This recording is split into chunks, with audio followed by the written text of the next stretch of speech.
और आज का जो विषय है, राम राज्य क्या है। तो राम राज्य किसे कहते हैं, राम राज्य का कॉन्सेप्ट क्या है, राम राज्य की आइडियोलॉजी क्या है, आदर्श क्या है, इस पर हम थोड़ा डिस्कस करेंगे, आज चर्चा करेंगे।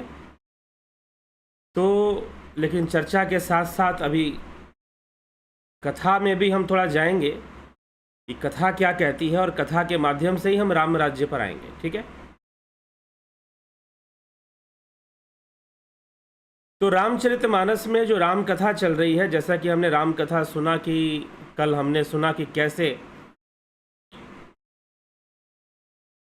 हनुमान जी संजीवनी बूटी लेकर आते हैं और कैसे फिर लक्ष्मण जी के प्राण बचते हैं।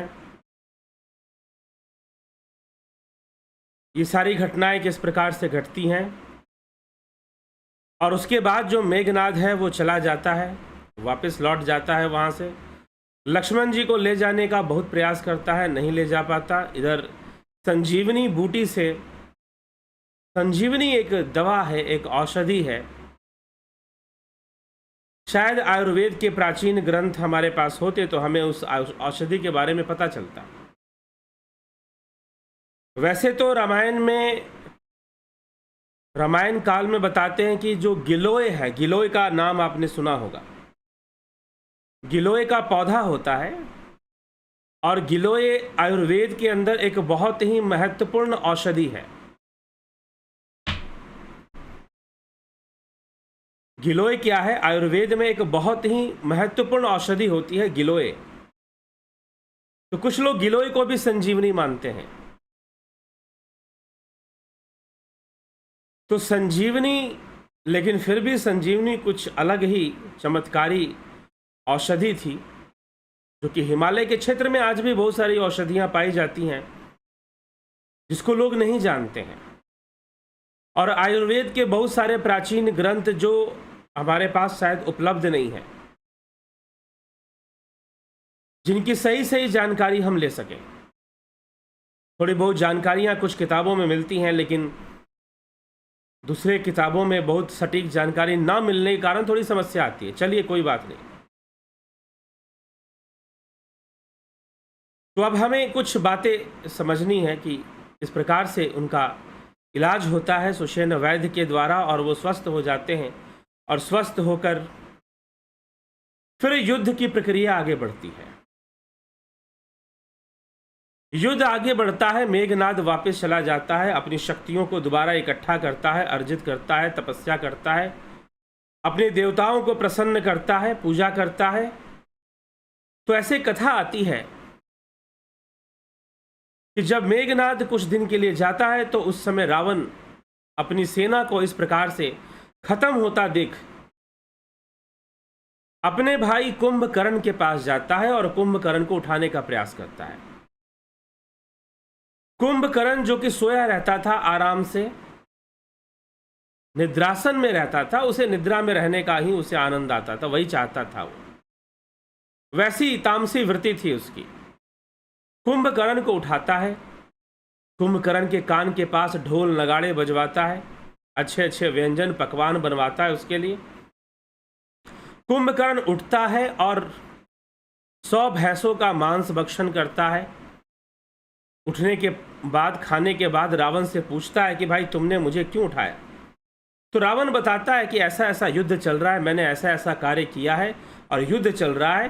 तो पहले तो कुंभकर्ण बहुत नाराज होता है कि तुमने एक तो बेकार में ऐसी दुश्मनी मोल ली और मुझे उठा दिया। फिर पहले तो नाराज होता है, लेकिन परिस्थिति ऐसी बनी हुई है कि युद्ध करने के अलावा कोई विकल्प नहीं है, क्योंकि लंका में ही वो आराम से सो पाता था, उसे कोई डिस्टर्ब नहीं करता था। तो उसकी भी जिम्मेदारी बनती थी कि लंका के लिए वो कुछ करे। तो कुंभकर्ण रावण के कृत्य से तो बहुत नाराज है, रावण के कर्मों से बहुत नाराज है कि भाई ये काम नहीं होना चाहिए था। आपने स्वयं श्री रामचंद्र जी, जो कि देवताओं के भी परम देव हैं, उनकी अर्धांगिनी, उनकी भार्या का हरण कर लिया, बिना उसकी मर्जी के उसको रख लिया, अशोक वाटिका में रखा हुआ है। तो ये बड़ा ही गलत कार्य कर दिया है और आपने अपने काल को बुला लिया है। कुंभकर्ण सोचता है कि इसी बहाने चलो मेरा ये तामसी देह छूटेगा। रावण की बहुत भर्त्सना करने पर भी अब तो युद्ध शुरू हो चुका है, अब कुछ कर नहीं सकते हैं। अब समझने और समझाने का समय नहीं है, अब तो युद्ध करने का समय है। तो अब कुंभकर्ण को पता है कि मेरी मृत्यु होगी, रावण का पराजय होगा, लेकिन फिर भी युद्ध के अलावा कोई विकल्प अब नहीं है। मुझे श्री रामचंद्र जी के विरुद्ध में युद्ध करना ही पड़ेगा। और ऐसा विचार करके कुंभकर्ण एक तूफान की तरह, एक प्रलय के समान वानर सेना में प्रवेश कर जाता है। वानर देखकर इधर उधर भागने शुरू कर देते हैं। एक मुष्टिका के प्रहार में ही 10-10, 20-20 वानरों की हत्या कर देता है, उठाकर फेंक देता है। बहुत विशालकाय जीव है वो, उसका शरीर बहुत बड़ा है, सामान्य से अधिक बड़ा है। तो इस प्रकार से बलशाली कुंभकर्ण वहां पर पहुंचकर इस प्रकार से वो आतंक मचाना शुरू कर देता है और वानर बहुत ही दुखी हो जाते हैं। तब श्री रामचंद्र जी ही वानरों की रक्षा करते और कुंभकर्ण का वध करते। भगवान राम को देखते ही वो प्रणाम करता है और अपनी मृत्यु को स्वीकार करता है और मरते हुए भी वो राम नाम का जप करते हुए, स्मरण करते हुए ही देह त्यागता। ऐसा वर्णन आता, कथा आती है। कुंभकर्ण की मृत्यु हो जाती है, लेकिन उसके बाद मेघनाद फिर से आक्रमण करता है। मेघनाद फिर से आक्रमण करता है और इस बार स्वयं भगवान राम मेघनाद का सामना करते हैं और मेघनाद नाग बाण का प्रयोग करके दोनों भाइयों को, या फिर रामचरितमानस में श्री रामचंद्र जी के लिए लिखा हुआ है कि नागपाश में बांध देता है और प्रभु मूर्छित हो जाते हैं कुछ समय के लिए। उस समय हनुमान जी फिर गरुड़ जी के पास जाते हैं, गरुड़ जी को मनाने के लिए कि आप चलिए। और गरुड़ जी को बहुत संशय होता है कि अगर ये साक्षात नारायण हैं तो फिर ऐसे नागपाश में कैसे बंध गए। लेकिन इस प्रकृति में जो भी आता है उसे कर्म का सिद्धांत तो स्वीकार करना ही पड़ता है। कर्म का सिद्धांत उसे स्वीकार करना ही पड़ता है, कोई विकल्प उसके पास नहीं होता। तो रामचंद्र जी भी उस सिद्धांत को स्वीकार करते हैं और उस कर्म सिद्धांत में ही अपनी सारी लीला करते हैं। लीला इसलिए कि उनको सब पता है, वो ज्ञानी है, सत्य क्या है असत्य क्या है सब पता है, फिर भी असत्य में वो लीला कर रहे हैं, माया में वो लीला कर रहे हैं, तो इसलिए उसको लीला भी कहते हैं।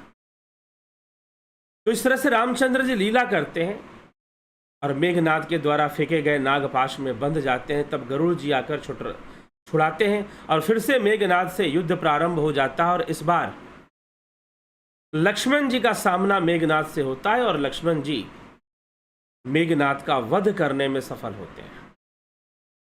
मेघनाद का वध करने में लक्ष्मण जी को सफलता मिलती है और मेघनाद की मृत्यु होती है। मेघनाद बहुत सारे प्रयास करता है। पहले वो जाकर पूजा कर रहा होता है तो उसकी पूजा को खंडित करते हैं, देवी की पूजा, कुछ विशेष आसुरी शक्तियों और मायावी शक्तियों को प्राप्त करने के लिए, युद्ध में विजय का आशीर्वाद प्राप्त करने के लिए। लेकिन जब उसके यज्ञ को खंडित कर दिया जाता है, उसकी पूजा खंडित हो जाती है, फिर युद्ध करता है और लक्ष्मण जी के द्वारा मारा जाता है। युद्ध आगे बढ़ता है और इस प्रकार से देखता है कि रावण के बहुत सारे मेरे सैनिक और योद्धा मारे गए, अब मैं ही हूं, तो स्वयं युद्ध में उतर पड़ता है और बहुत ही लंबे समय तक मायावी युद्ध रावण करता है श्री रामचंद्र जी के साथ।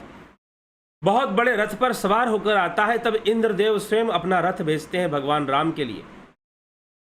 प्रभु अगर विजय होते हैं, श्री राम अगर विजयी होते हैं, तो निश्चय ही देवता स्वतंत्र हो जाएंगे, रावण की दासता से मुक्त हो जाएंगे। तो इंद्र रथ भेजते हैं, श्री रामचंद्र जी उस रथ पर खड़े होते हैं और युद्ध करते हैं रावण से। और विभीषण जी के कहने पर कि रावण का जो संपूर्ण शक्ति है उसके नाभि में है, नाभि में अमृत का वास है और नाभि का ही संधान करते हैं भगवान, नाभि का ही संधान करते हैं। और नाभि में बाण मारने के कारण धीरे धीरे उसकी अमृत सूखता है और रावण की मृत्यु हो जाती है। रावण की मृत्यु के बाद श्री रामचंद्र जी पालकी भेजते हैं सीता जी को बुलाने के लिए ससम्मान सैनिकों के संग, और लंका की जो राक्षसियां थी उनके संग, जो सीता जी की सेवा में थी, वो सीता जी के पक्ष में थी और उनकी सेवा में थी। लंकनी ने सबको सीता जी की सेवा में लगा दिया था।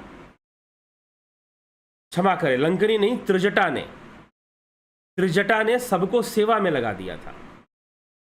तो सेवा में सब थी, और जब वो भगवान राम के सामने आती हैं तो श्री रामचंद्र जी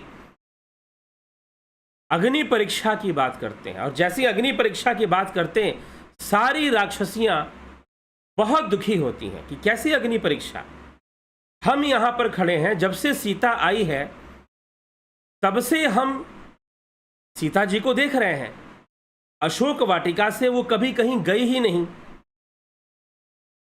रावण ने कभी सीता के साथ विवाह किया ही नहीं, क्योंकि वो कर भी नहीं सकता था बिना सीता की मर्जी के। जो राक्षसियां थी, तुलसीदास जिसका वर्णन करते हैं, मैं चौपाइयों पर नहीं जाऊंगा, अभी समय अधिक लग जाएगा। तो जो राक्षसियां बहुत नाराज होती हैं कि ये तो गलत बात है। हम जब प्रमाण दे रहे हैं कि भाई सीता जी पवित्र हैं, तो ये अग्नि परीक्षा क्यों? लेकिन श्री रामचंद्र जी वो रहस्य नहीं खोलना चाहते थे। रामचरितमानस में ये प्रसंग आता है।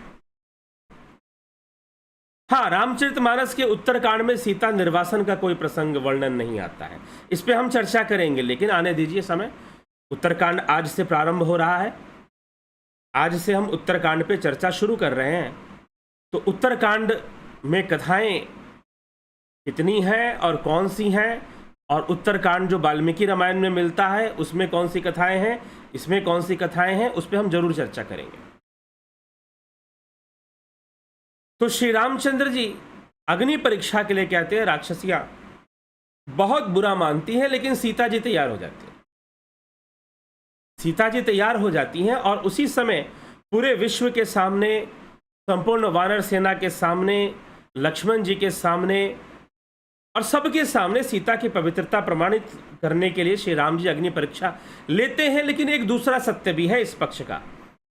दूसरा सत्य ये, जो भगवान राम ने छुपा के रखा है, एक सत्य कि जो असली सीता है वो अग्निदेव के संरक्षण में है, और अग्निदेव की माया से एक उनकी परछाई या उनकी ही पुत्री, अग्निदेव की पुत्री जो सीता बनकर उस समय भगवान राम के साथ है। अब इस कथा को कई दृष्टिकोण से देखा जाता है, कई तरीके से समझा जाता है। इसके पीछे एक और कथा है। एक और कथा यह आता है कि एक वेदवती हुई थी बहुत पहले। एक राजकुमारी वेदवती थी जिन्होंने बहुत कठोर तपस्या की थी, तपस्विनी थी। संपूर्ण जीवन उन्होंने तपस्या में ही बिताया था, और उन्होंने तपस्या की थी कि स्वयं भगवान विष्णु उनके पति बने, स्वयं राम उनके पति बने। अपनी तपस्या से वो बहुत सुंदर हो गई थी, लक्ष्मी जी के समान वो रूपवान हो गई थी अपने तपोबल से। अब जो है उसके ऐसे तेज और सौंदर्य को देखकर रावण जो है बहुत मोहित हो गया। रावण जो है बहुत मोहित हो गया, बहुत आकर्षित हो गया। तो इस प्रकार से वो वेदवती के पास जाकर जबरदस्ती उससे विवाह करना चाहता है, उसका शील भंग करना चाहता है, मतलब बलात् जिसको कहते हैं। रावण जब ऐसा करना चाहता है तो उस समय वेदवती अपने आप को अग्निदेव को समर्पित कर देती है, और वो भी रावण को श्राप देती है कि आज मैं अपने आप को अग्निदेव को समर्पित कर रही हूं, क्योंकि तूने मेरे शील को भंग करने का कोशिश किया है, बिना मेरी मर्जी के तूने मुझे मेरे साथ गलत करने का प्रयास किया है। इसीलिए मैं तुझे श्राप देती हूं कि अगर आज के बाद तूने किसी स्त्री के साथ कुछ किया तो फिर तू भी अग्निदेव में अग्नि तुझे भस्म कर देगी। ऐसा वेदवती का भी श्राप था, और एक रंभा का भी श्राप था। रंभा जो अप्सरा थी, लेकिन उस समय वो नल कुबेर की पत्नी थी, वह नल कुबेर की पत्नी थी और पुत्रवधू थी कुबेर की, उसने विवाह कर लिया था। तो विवाह उपरांत तो वो पुत्रवधू थी। जब कुबेर की पुत्रवधू थी तो रावण की भी पुत्रवधू हो गई, क्योंकि कुबेर और रावण सौतेले भाई थे। वास्तव में लंका जो थी वो कुबेर की थी, ना कि रावण की थी। रावण तो वहां पर गया था छीनने के लिए और छीन लिया था उसने। तो अपनी ही पुत्र वधू का उसने जब बलात्शील हरण किया, उसकी मर्जी के बिना, तो रंभा ने भी श्राप दिया था उसे, और उसी श्राप का भय था। और उस समय कहा जाता है कि सीता जी को अग्निदेव ने अपने पास अपनी संरक्षण में रखा और वेदवती को दे दिया था राम जी को। तो उस समय वेदवती की जो तपस्या थी वो पूर्ण हो गई कि उसे श्री राम जी की पत्नी बनने का एक अवसर मिला। भले ही वो पत्नी के रूप में श्री राम जी के साथ कुछ देर भी ना रही हो, क्योंकि रावण ने हरण कर कर ले गया, तो वो अशोक वाटिका में रही। तो ऐसा भी मानना है कुछ कथावाचकों का कि जो वेदवती थी, जिसको रावण ने जबरदस्ती, वो भगवान विष्णु को प्राप्त करना चाहती थी अपने पति के रूप में, श्री रामचंद्र जी को अपने पति के रूप में प्राप्त करना चाहती थी, क्योंकि उसने कठोर तपस्या की थी कि उसे विष्णु के समान पुरुष उसके जीवन में आए या उससे उनका विवाह हो, ऐसे उसकी इच्छा थी। लेकिन जब रावण आया तो रावण से बचने के लिए उसने अपने आप को अग्नि में समर्पित कर दिया। तो उसकी वो जो तपस्या थी वो अपूर्ण थी, और वो उसकी वो इच्छा भी अपूर्ण थी।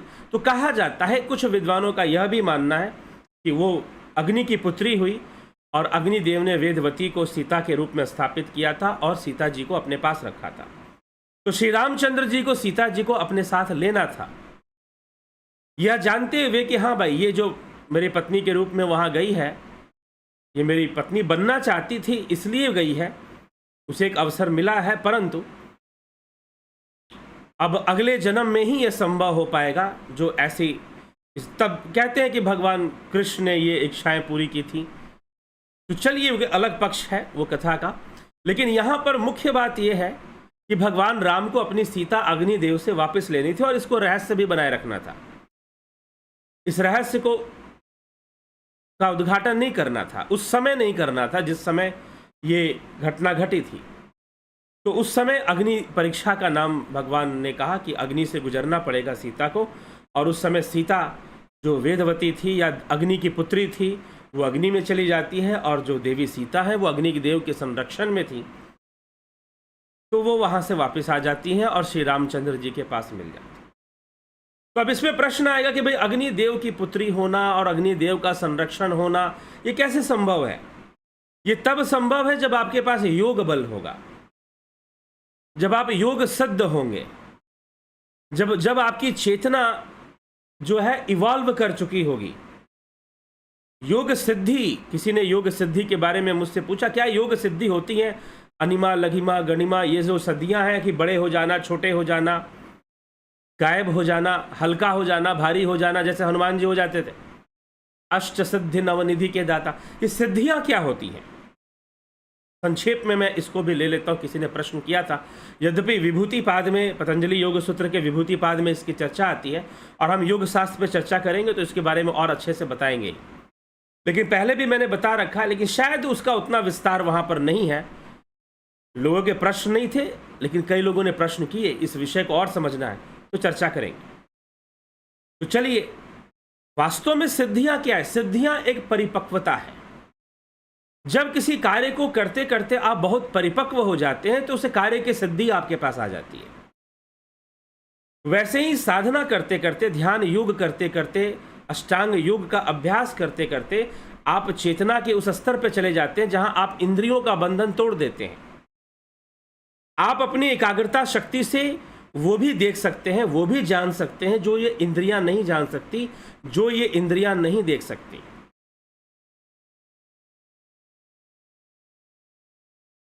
ठीक है? जो ये इंद्रियां नहीं देख सकती और जो ये इंद्रियां नहीं जान सकती, तो वो हम अपनी कॉन्शियस पावर से, अपनी चेतना शक्ति से, अपने कॉन्सेंट्रेशन से हम देख सकते हैं, एकाग्र शक्ति से देख सकते हैं, ध्यान शक्ति से देख सकते हैं। वैसे ही एकाग्रता करते करते, संयम करते करते, महर्षि पतंजलि ने कहा है कि संयम से सिद्धि होती है। संयम करने से सिद्धि होती है। तो संयम करते करते हम इतना परिपक्व हो जाते हैं कि हम किसी भी तत्व के साथ संयम कर लेते हैं। और जब हम पंचभूतों में संयम कर लेते हैं, मतलब हमने अग्नि से संयम कर लिया, वायु से संयम कर लिया, तो उन तत्वों पर हमारा विजय हो जाता है, पंचभूतों पर हमारी विजय हो जाती है। और योगी इस समय वो कर सकते हैं जो लोगों के लिए चमत्कार लगता है कि भाई ऐसा कैसे, बिलीव नहीं होगा। लेकिन वास्तव में ये कोई एक दिन में ये चीज़ नहीं हो गई। सिद्ध योगियों के लिए कई जन्मों की साधना के बाद ऐसी चीज आती है, ऐसी सिद्धियां प्रवेश करती हैं। और ये सिद्धियों का मिल जाना भी कोई पूर्ण लक्ष्य पूरा नहीं हुआ। तो भगवान राम जब उनके भक्त सिद्ध हैं, जब हनुमान जी अष्ट सिद्ध हैं, तो राम सिद्ध क्यों नहीं है? तो अग्नि तत्व पर उनका नियंत्रण है, पंचभूतों पर उनका नियंत्रण है। और ये नियंत्रण कई जन्मों की कठोर तपस्या से, और जो जीवन मुक्त योगी है उनके पास तो ये सिद्धियां होती ही हैं। और राम तो अवतारी हैं, तो क्यों नहीं होगा उनके पास ऐश्वर्य? इसलिए भगवान होने के लिए ऐश्वर्य होना जरूरी है। 6 भगों में एक भग ऐश्वर्य है। ऐश्वर्य का अर्थ है सिद्धियां। तो श्री रामचंद्र जी का अग्नि तत्व पे अपना कंट्रोल है, इसीलिए वो सीता जी को अग्नि के संरक्षण में रख सकते हैं और अग्नि की ही तत्व से एक नई सीता बनाकर अपने पास भी रख सकते हैं। उनके पास ये संभव है। तो इसीलिए ये परिपक्वता से आती है, साधना की परिपक्वता से। ये एक इवोल्यूशन है, इवॉल्व कर जाता है एक साधक, एक योगी, और वो सिद्ध पुरुष हो जाता है। उसकी एकाग्रता, और ये बड़ी सामान्य सी बात है, ये प्रैक्टिस करते करते हो जाता है। जैसे कि एक म्यूजिशियन तबला बजाता है, गिटार बजाता है, वायलिन बजाता है, वो हमारे लिए बड़ा विचित्र लगता है कि कैसे बजा लेता है। अभ्यास करते करते, प्रैक्टिस करते करते हो गया, उसने अपने आप को साध लिया उस इंस्ट्रूमेंट के साथ, संगीत के साथ, सुरों के साथ। वैसे ही जब हम अपने आप को साध लेते हैं, साधना करते करते, ध्यान योग करते करते परिपक्व कर लेते हैं, तो फिर निश्चय ही हम बहुत अच्छा अनुभव करते हैं और हम सिद्धियों को प्राप्त हो जाते हैं। ये सिद्धियां एक मैच्योरिटी है। सिद्धियां कोई मिराकुलस वे में आने वाली कोई चमत्कारी कोई देवी नहीं कि हमारे अंदर देवी के रूप में सिद्धि आ जाएगी। एक भाई साहब मिले, बोले कि हमारे अंदर ये सिद्धि आ गई, वो ये देवी आई और उसने कहा कि मैं ये सिद्धि हूं। ऐसे सिद्धियां नहीं आती। साधना की परिपक्वता ही सिद्धि है। साधना की परिपक्वता से ही सिद्धियां आती हैं। ये एक मैच्योर लेवल है। और छोटी मोटी सिद्धियां तो बहुत थोड़ी साधना से भी आ सकती है। 2-3 वर्ष की साधना भी अच्छे से कर लोगे, ध्यान योग 1 वर्ष 6 महीने भी नियम से कर लोगे, तो सिद्धियों का अनुभव होना शुरू हो सकता है, छोटी मोटी। तो इस प्रकार से सिद्धियों का विज्ञान काम करता है। और भगवान राम अग्नि तत्व पर संयम करके उनका नियंत्रण वो करते हैं, इसीलिए ऐसा हो पाया। और सीता जी अग्नि में जाती हैं और फिर बाहर निकलती हैं, तो असली सीता बाहर निकलती हैं। और भगवान राम, ये बात बस राम और सीता के बीच में ही रहती है उस समय। ये बहुत बाद में जाकर रामचंद्र जी बताते हैं, फिर इस रहस्य का उद्घाटन करते हैं। तो सीता जी को लेकर पुष्पक विमान से, रावण के ही पुष्पक विमान से भगवान विभीषण, हनुमान जी, सुग्रीव जी, इन सबके साथ अयोध्या की ओर प्रस्थान करते हैं। अयोध्या आकर अपने पिता तो है नहीं, माँ से मिलते और सबसे पहले माता कैकेयी से मिलते हैं, ताकि माता कैकेयी के मन में जो भी मलाल है, जो भी दुख है, वो सब दूर हो जाए, सारा मलाल सारा मैल धुल जाए, सारी ग्लानि खत्म हो जाए। पहले तो मन में मैल आ गया, अब उसके बाद जब गलती हो गई तो फिर ग्लानि आ गई, तो सारी ग्लानि खत्म हो जाए। और माता कैकेयी की सारी ग्लानि को खत्म करके श्री रामचंद्र जी फिर सबकी सर्वसम्मति से अयोध्या की राजगद्दी पर विराजमान होते हैं, राजगद्दी पर बैठते हैं और राजगद्दी पर बैठकर उनका राज्याभिषेक होता है। सबको उचित सम्मान देते हैं। जितने भी वहाँ पर उनके मित्र आए थे, वानर सेना से विभीषण आए थे, समय के साथ साथ सब वापस चले भी जाते हैं अपने अपने राज्य पर। हनुमान जी भी वहाँ पर बताते हैं 1 मास तक रुकने के बाद फिर से किष्किंधा जाते हैं और अयोध्या आना जाना उनका लगा रहता है। रामचंद्र जी अपना राजपाठ करते हैं, आगे राजपाठ को चलाते हैं। मानस के अंदर उत्तरकांड में कथा के रूप में यहीं तक लगभग प्राप्त होता है। उसके आगे सीता जी का निर्वासन होना, और जो वाल्मीकि रामायण में शंभू वध की कथा आती है वो रामचरितमानस में आपको नहीं मिलेगी। क्यों नहीं मिलेगी, उस पर हम चर्चा करेंगे। अभी समय है, उत्तरकांड आज से शुरू हो रहा है। तो सर्वप्रथम जो भगवान राम राज्य के बारे में समझाते हैं और फिर जीव का कल्याण कैसे होगा। अब राम का, वैसे तो बीच बीच में राम ने कई आध्यात्मिक पक्ष रखे हैं। जब बाली का वध होता है तो तारा को वो ज्ञान देकर तारा को मुक्त करते हैं, उसकी भावनाओं को मुक्त करते हैं। और उधर रावण की मृत्यु के बाद कहते हैं कि जब मंदोदरी आती है तो मंदोदरी विलाप करती है, लेकिन साथ ही साथ कहती है कि प्रभु मैंने अपने पति को बहुत समझाया था। हनुमान जी के जाने के बाद, लंका जलाने के बाद मंदोदरी के पास जितना समय था सब रावण को समझाने में ही लग गया था।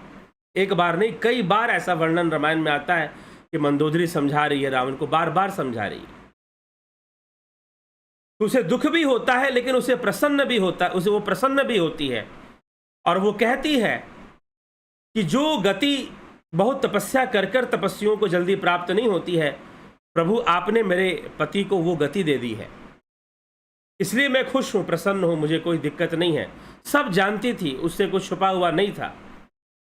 और इस प्रकार से मंदोदरी का पद, मंदोदरी रानी थी और मंदोदरी विद्वान थी, मंदोदरी विवेकशील थी, मंदोदरी ज्ञानी थी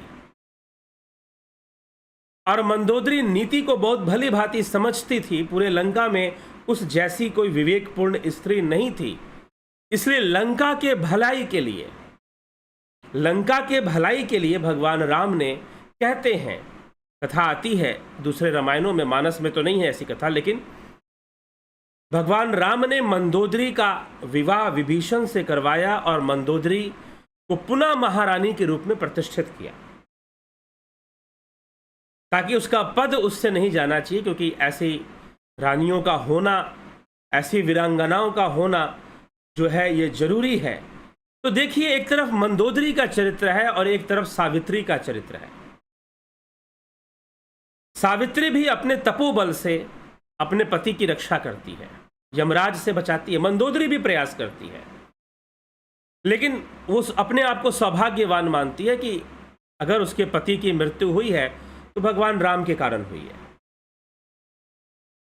तो मंदोदरी और विभीषण का विवाह हुआ, विधवा विवाह एक तरह से हुआ। लेकिन कुछ लोग इसको कहते हैं कि विवाह हुआ। अब होता क्या है कि जैसे विवाह की बात आती है तो हमारे दिमाग में बस एक ही बात आती है कि भाई स्त्री पुरुष का संबंध, जो स्त्री पुरुष का जो प्राकृतिक संबंध है, बस हम उतना ही समझते हैं। लेकिन जब बात राजनीतिक होती है, या देखिए गृहस्थ जीवन की जब बात होती है, तो वहां पर मात्र संबंध नहीं होता, उसके अलावा बहुत सारी जिम्मेदारियां होती हैं समाज के प्रति, राज्य के प्रति। और जहां पर मंदोदरी है वहां पर राज्य के प्रति बहुत बड़ी जिम्मेदारी है, एक रानी की जिम्मेदारी। क्योंकि हमारे इतिहास में ऐसे प्रमाण मिलते हैं कि राजा और रानी दोनों, इसलिए जब भगवान राम राज सिंहासन पर बैठते हैं तो सीता जी भी साथ में बैठती हैं। आप फोटो देखेंगे हमेशा सीता जी साथ में बैठे हुए मिलेंगी। तो रानियों का बहुत बड़ा रोल रहता था राजपाट में और पॉलिटिक्स में, राजनीति में। हाँ, पश्चिम के इतिहास में भी कुछ कुछ उदाहरण है, फिर भी नहीं है, क्योंकि वहां पर तो महिलाओं की गवाही नहीं ली जाती थी बहुत लंबे समय तक। इधर जो है, इधर कुछ वर्षों पहले, लगभग 50-60 साल पहले, कुछ देशों के न्यायालयों ने ये डिक्लेयर किया कि हाँ, महिलाओं की भी कोर्ट में गवाही मानी जाएगी। लेकिन यहां पर बात अलग थी। हमारे देश में रानियां हुआ करती थी जो राजपाट संभालती थी और निर्णय लिया करती थी। वो पढ़ी लिखी होती थी, विद्वान होती थी, विवेकी होती थी। नहीं पढ़ी लिखी होती थी आप, ऐसा नहीं है। अगर हम आदि गुरु शंकराचार्य के काल में, आज से 1000 वर्ष पहले, आदि गुरु शंकरा 1400 वर्ष पहले, जो लोग मानते हैं और जो प्रमाण भी लगभग मिलता है जिन बातों का, हाँ कुछ विचारधाराएं कहते नहीं 2500 साल पहले हुए थे, 3000 साल पहले हुए थे, मान्यताएं हैं। कुछ उनके अपने सीक्वेंस है जिससे कि वो जोड़ देते हैं। लेकिन कुमारिल भट्ट का काल, कुमारिल भट्ट का जो काल था, क्योंकि आदि गुरु शंकराचार्य कुमारिल भट्ट के पास शास्त्रार्थ करने गए थे और कुमारिल भट्ट एक बौद्ध भिक्षु हुए थे, नालंदा में हुए थे और बौद्ध भिक्षु बने थे वो। और बौद्ध भिक्षु होकर फिर उन्होंने बौद्ध मत को त्याग करके फिर से वो ब्राह्मण वैदिक मत में आ गए थे, ऐसे कहा जाता है। और उन्होंने शास्त्रार्थ करके बौद्धाचार्य को पराजित किया था। तो ये जो घटना है ये लगभग 14 वर्ष पहले की घटना ही मानी जाती, 1400 वर्ष पहले की। तो लगभग उसी समय आदि गुरु शंकराचार्य भी हुए थे। तो इस तरह की भी बात आती है। तो काल में कई लोग बातें अपनी अपनी रखते हैं, लेकिन एक चर्चा जब हम भट्ट के साथ शास्त्रार्थ की बात करेंगे, मंडन मिश्र के साथ, तो फिर बात कुछ बदलती हुई भी नजर आती है। तो चलिए कोई बात नहीं। उस समय भी ऐसी विदुषियां हुई जिन्होंने शास्त्रार्थ किया आदि गुरु शंकराचार्य से, लेकिन बाद में समय बदला और ऐसा देखने में आया कि महिलाएं पढ़ती लिखती नहीं थी। आप अगर कास्ट की बात करेंगे तो आप जिनको शूद्र कहा जाता था या शूद्र कास्ट में जो लोग आते थे, जो जातियां शूद्र की श्रेणी में आती थी, उनकी तो बात छोड़ दीजिए, उनकी बात छोड़ दीजिए। यहां तक कि ब्राह्मण समाज में, क्षत्रिय समाज में, वैश्य समाज में भी लोग अपनी पुत्रियों को पढ़ाना बंद कर दिए थे, पढ़ाना लिखाना बंद कर दिए थे। लेकिन वही हम इतिहास में चले जाते हैं, रामायण के इतिहास में, महाभारत के इतिहास में, जब हम द्रौपदी को देखते हैं, कुंती को देखते हैं, गांधारी को देखते हैं, तो इतना ज्ञान हमें दिखाई देता है और इतनी नॉलेज हमको, युद्ध विद्या के भी नॉलेज उनके अंदर हुआ करती थी। रामायण काल में चले जाइए, कैकेयी को देख लीजिए। कैकेयी ने स्वयं राजा दशरथ के साथ जब वो मूर्छित होकर गिर गए थे, तो स्वयं धनुष बाण लेकर कैकेयी ने असुरों के साथ, राक्षसों से युद्ध किया था और विजय को प्राप्त किया था। तो मंदोदरी ऐसी वीरांगना स्त्री थी और लंका को आवश्यकता थी, इसीलिए भगवान राम ने देखा कि ऐसे विवेकपूर्ण स्त्री का महारानी पद पर बने रहना जरूरी है और ये कभी नहीं होना चाहिए कि मंदोदरी का पद गिरना चाहिए। भले ही विभीषण की अपनी पत्नी भी है, वह भी गृहस्थ है पहले से, लेकिन फिर भी भगवान राम ने विवाह करवाया और विवाह करवाकर उसका पद सुरक्षित किया कि मंदोदरी का पद बने रहना चाहिए, क्योंकि वो विभीषण से भी ज्यादा विवेकी है, उसने विभीषण से भी ज्यादा बड़ा काम किया था। रावण के त्यागने के बाद तो विभीषण राम जी के पास आ गए थे, लेकिन मंदोदरी वहां रहते हुए अपने पति को समझाने का, बार बार समझाने का कार्य में लगी हुई थी। भले उसको पूर्ण सफलता ना मिली, फिर भी उसे वो लगी हुई थी।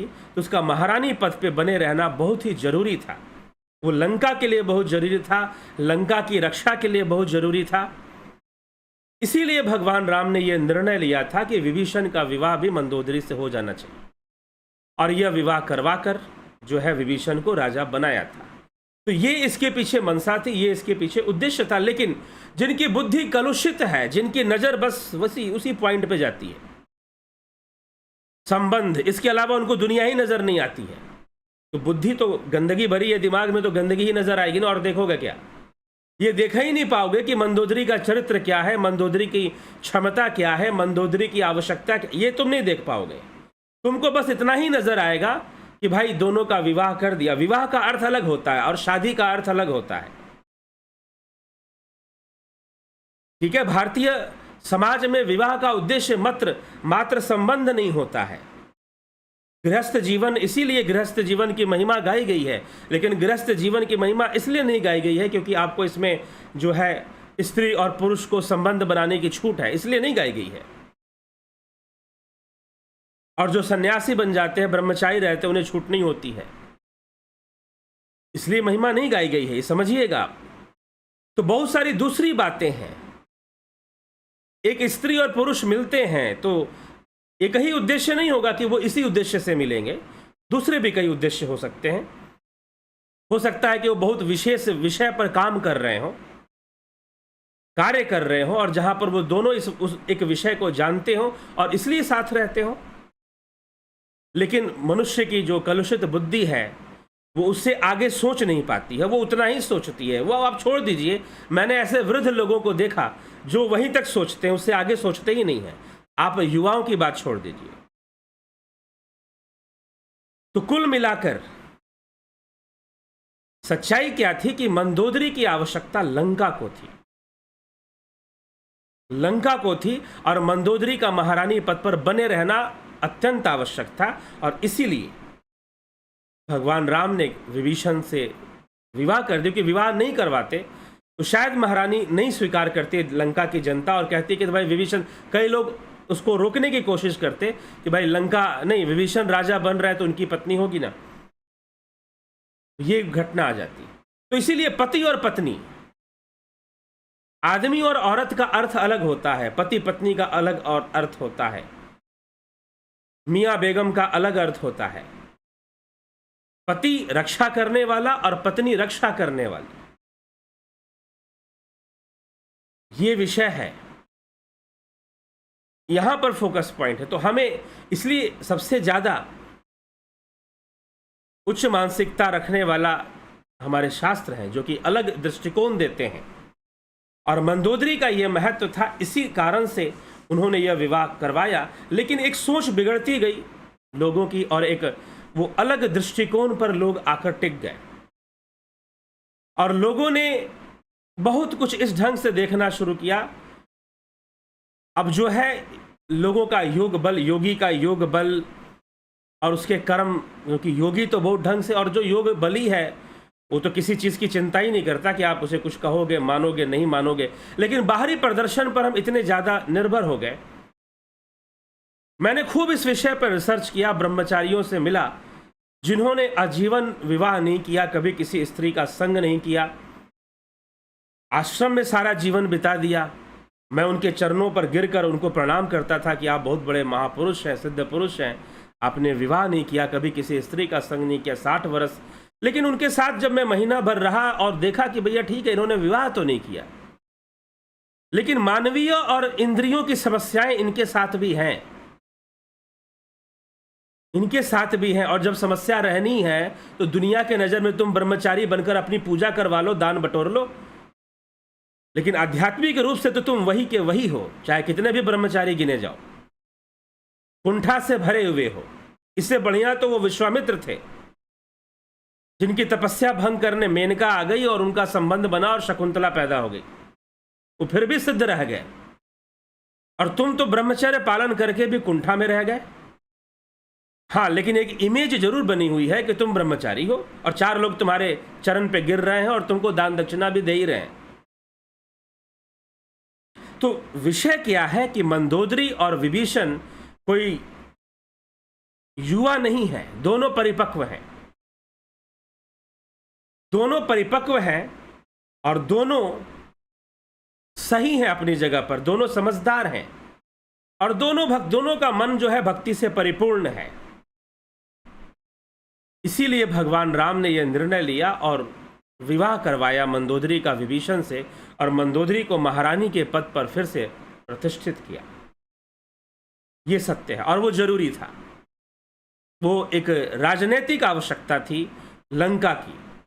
लंका सशक्त हो, लंका की जनता, कहीं ना कहीं जनता ने भी, लंका की राक्षसियों ने भी, जिनका जन्म राक्षसी कुल में था, उन्होंने सीता जी की सेवा की थी। हाँ ठीक है, कईयों ने युद्ध किया था, लेकिन फिर भी लंका में भी ऐसे भारी संख्या में लोग हो गए थे जो रावण को समझाने में लगे हुए थे। रावण के अपने नाना भी रावण को समझाने में लगे थे। तो इसीलिए हमें यह समझना चाहिए, जब तक हम एक परिपक्व अवस्था को नहीं प्राप्त करेंगे और नहीं समझ रखेंगे, यह समझ की बात है कि आपने अपनी साधना को किस स्तर पर आप ले जा चुके हैं। कोई भी चीज आपका पतन नहीं कर सकती यदि आप परिपक्व हैं तो। यदि आप अपरिपक्व हैं तो पतन निश्चित है। अगर आपके अंदर वैसी समझ आ गई है, यदि आपने अपना नियंत्रण अपनी चेतना पर ला दिया है, तो कोई भी चीज आपको अपवित्र नहीं कर सकती। अपवित्रता हमारे उसमें मान्य ही नहीं है। योगी हर अवस्था में पवित्र होता है, हर अवस्था में। तभी तो आदि गुरु शंकराचार्य स्वयं ब्रह्मचारी थे, स्वयं परम ब्रह्मचारी थे। कभी उन्होंने विवाह नहीं किया, स्त्री संग नहीं किया, लेकिन फिर भी वो लिखते हैं योग रतो वा, भोग रतो वा, संग रतो वा, संग विहीन, क्योंकि योगी एक ऐसे प्लेन पे जा चुका है, वो चेतना के ऐसे स्तर पे जा चुका है कि वो भोग में रहता है, योग में रहता है, कोई फर्क नहीं पड़ता उसके लिए, और वो किसी भोग से प्रभावित भी नहीं होता, वो उसका वशीकरण नहीं होता, वो हमारा वशीकरण हो जाता है। हम सब इस संसार में वशीभूत हो जाते हैं, भोगों के वशीभूत, लेकिन वो वशीभूत नहीं होता, वो कभी वश में नहीं होता। ठीक है, तो ये चीज होती है। तो जब ऐसी समझ हो जाती है तो फिर कोई दिक्कत नहीं है। तो यही चीज थी, और इसीलिए मंदोदरी विभीषण का विवाह भी हुआ। चलिए, भगवान राम अयोध्या आ गए, अयोध्या आकर सबको मिले, समझाए, और फिर जो है चर्चा शुरू हो गई। राम का काम क्या था? अब तो उन्होंने अपना कार्य कर लिया, एक ही कार्य था, समाज को उपदेश देना, और राम जी ने वही कार्य किया है। गोस्वामी तुलसीदास जी यही वर्णन करते हैं। राम जी ने समाज का चरित्र संभालने के लिए, अध्यात्म के मार्ग पर लोगों को ले जाने के लिए, लोगों को कर्म योग का सिद्धांत समझाने के लिए इस कार्य में राम जी लग गए। हाँ, वाल्मीकि रामायण में जो कुछ कथाएं आती हैं सीता निर्वासन का और शंभूक वध का, उस पर हम आएंगे, उसको हम चर्चा में लेंगे और उसको हम समझने का प्रयास करेंगे। किसी चीज को जबरदस्ती समझने की जरूरत नहीं है। तुलनात्मक दृष्टिकोण से जब हम रामचरितमानस और वाल्मीकि रामायण को पढ़ेंगे तो एक बहुत बड़ी बात स्पष्ट होगी, एक बहुत बड़ा षड्यंत्र सामने आएगा, और उसे समझने की आवश्यकता है, उसे जानने की आवश्यकता है। अगर वो बात समझ में आ जाएगी तो सारे मैल दूर हो जाएंगे। और इसीलिए कई लोग मुझसे कहते हैं कि आप रामचरितमानस की चर्चा क्यों कर रहे हैं, आप वाल्मीकि रामायण की कीजिए। अब मैं क्यों कर रहा हूं, ये उत्तरकांड जब समाप्त होगा तो साथ में पता चलेगा क्या कारण है। हाँ ठीक है, कई मामलों में आप अगर पढ़ेंगे तो वाल्मीकि रामायण में जैसी सुंदर व्याख्या मिलती है, शबरी प्रसंग ही ले लीजिए, जितनी सुंदर शबरी प्रसंग को वाल्मीकि रामायण में वर्णन मिलता है, देवी शबरी को जो शब्द प्रयोग किए हैं वाल्मीकि जी ने शबरी के लिए जो शब्द प्रयोग किए हैं, ब्रह्मज्ञानी शब्द प्रयोग किया है, तत्वज्ञानी शब्द प्रयोग किया है वाल्मीकि जी ने, केवट के लिए जो अच्छे शब्द प्रयोग किए हैं, तो वो शायद रामचरितमानस में भी गोस्वामी तुलसीदास जी ने हाँ प्रेम को ज़्यादा दिखाया है, लेकिन शबरी की जो योग बल था, शबरी की जो सिद्धि थी और शबरी का जो ज्ञान था, आध्यात्मिक ज्ञान था, उसकी व्याख्या वाल्मीकि रामायण में बृहत रूप में मिलती है, जो कि रामचरितमानस में उतनी नहीं मिलती। हाँ, प्रेम समर्पण की बातें रामचरितमानस में ज़्यादा मिलती है। तो इस प्रकार से उसकी अपनी एक विशेषता है, और कई सारे तथ्य हैं जो वाल्मीकि रामायण में बहुत अच्छे ढंग से विस्तार से और हिस्टोरिकल फैक्ट के रूप में हम वाल्मीकि रामायण को लेते हैं, इसमें कोई संशय नहीं है। लेकिन फिर भी मिलावट, अगर हम तुलनात्मक अध्ययन करेंगे रामायणों की, तो हमें बहुत सारी बातें फिर हमें पता चलेंगी, बहुत सारी बातें हमें पता चलेंगी। तो अभी कई रामायणों की चर्चा करेंगे, कम रामायण भी लेंगे, या और भी रामायण है उनको भी थोड़ा सा लेंगे, उनमें कैसी चर्चा है और क्या कहते हैं। लेकिन हम आज से 500 वर्ष पहले जो रामचरितमानस गोस्वामी तुलसीदास जी ने लिखी है, उसकी चर्चा भी महत्वपूर्ण है। तो चलिए, इसको भी हम साथ में समझते हुए ही बाकी चर्चाओं को समझेंगे। तो श्री रामचंद्र जी अयोध्या के राजगद्दी पर बैठ जाते हैं, और सर्वसम्मति से, सारी माताओं की इच्छा से, सबकी इच्छा से वो राजगद्दी पर बैठते हैं, और सबको अपना अपना पद प्राप्त होता है, और राम जी का शासन शुरू हो जाता है, राम राज्य की स्थापना हो जाती है। लेकिन राम राज्य क्या है, राम राज्य में क्या होता है, राम राज्य कैसा होता है, गोस्वामी तुलसीदास जी वर्णन कर रहे हैं। और फिर भगवान राम का चरित्र बता रहे कि राम अब करते क्या हैं, एक राजा क्या कार्य करता है, राजा अपनी जनता से कैसी बातें करता है, राजा अपनी जनता को क्या उपदेश दे रहा है, ये बात है। उत्तरकांड तुलसीदास जी की रामचरितमानस की एक विशेषता है, ये बहुत बड़ी विशेषता है कि राजा अब कौन सी बातें करेगा। अगर राजा हो जाए ऐसा, तो कई बार ना हम लोग राम राज्य बोलते हैं कि राम राज्य आना चाहिए, राम राज्य आना चाहिए। अरे भाई, राम राज्य आने का मतलब क्या? राम राज्य आने का मतलब क्या है? राम राजा क्या करेगा? ठीक है, तो पहले तो राम राज्य की स्थिति क्या है और रामचंद्र जी जो कर्म करना शुरू कर देते हैं वो कर्म कौन सा है, ये इसको हम समझेंगे। इसी से हमें फिर राजा जनक का चरित्र समझ में आएगा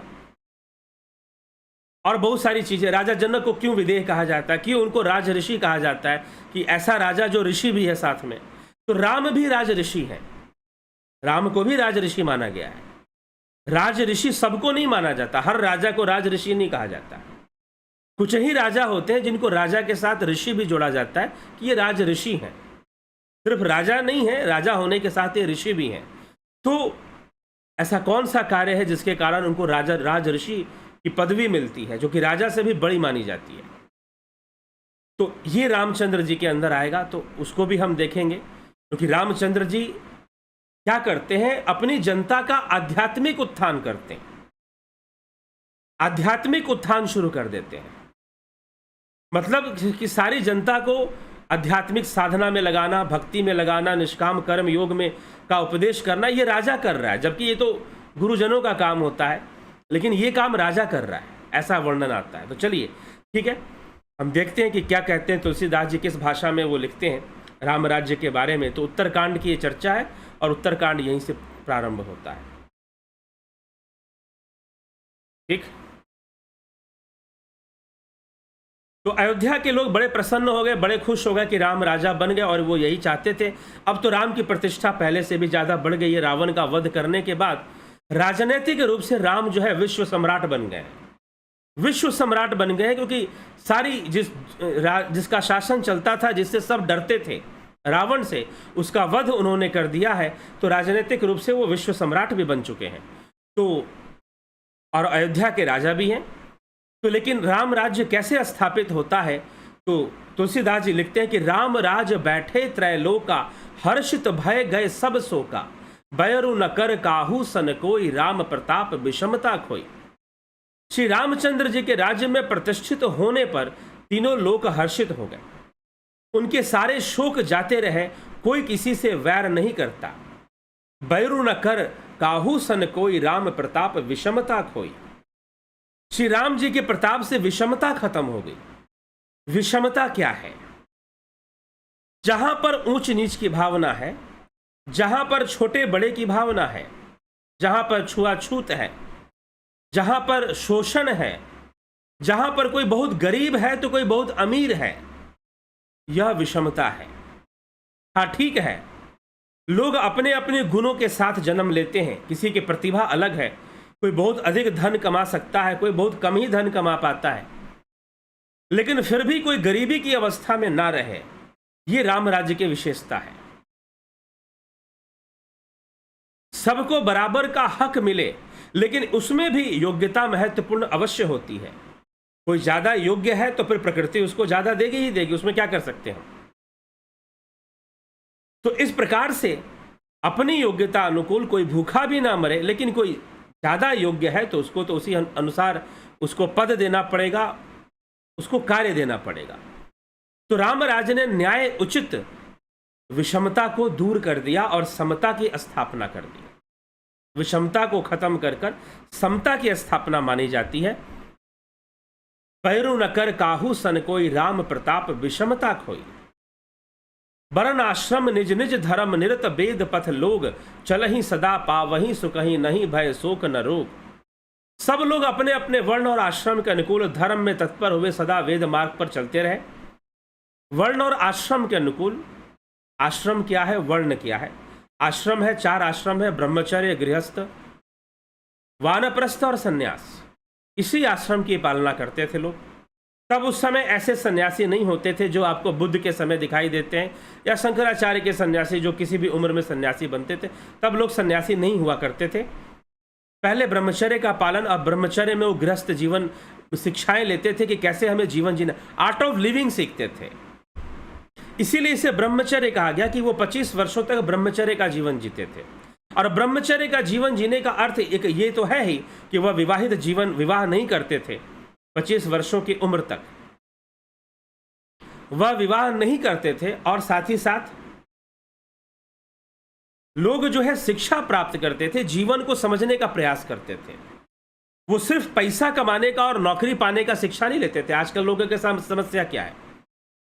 लोगों के साथ समस्या यही है कि लोग पैसा कमाना तो सीख रहे हैं, जॉब कैसे मिलेगी, नौकरी कैसे लगेगी, 12 लाख रुपए, 25-24 लाख, 1 करोड़ का एनुअल इनकम कैसे जनरेट होगा, इस पर तो बहुत फोकस है, लेकिन आर्ट ऑफ लिविंग नहीं है। पैसा कमाएंगे, लेकिन बेटा पैसे का उपभोग कैसे करोगे, पैसे से क्या क्या करोगे, कितना टाइम नौकरी करोगे, कितना टाइम एंजॉय करोगे, पैसा लेकर करोगे क्या, और जीवन कैसे और एंजॉय भी करोगे तो उसमें भी पता चला कि इतना एंजॉय कर लिए कि तुम या तो डिप्रेशन के मरीज हो गए या फिर तुम नशेड़ी बन गए एंजॉय करने के चक्कर में।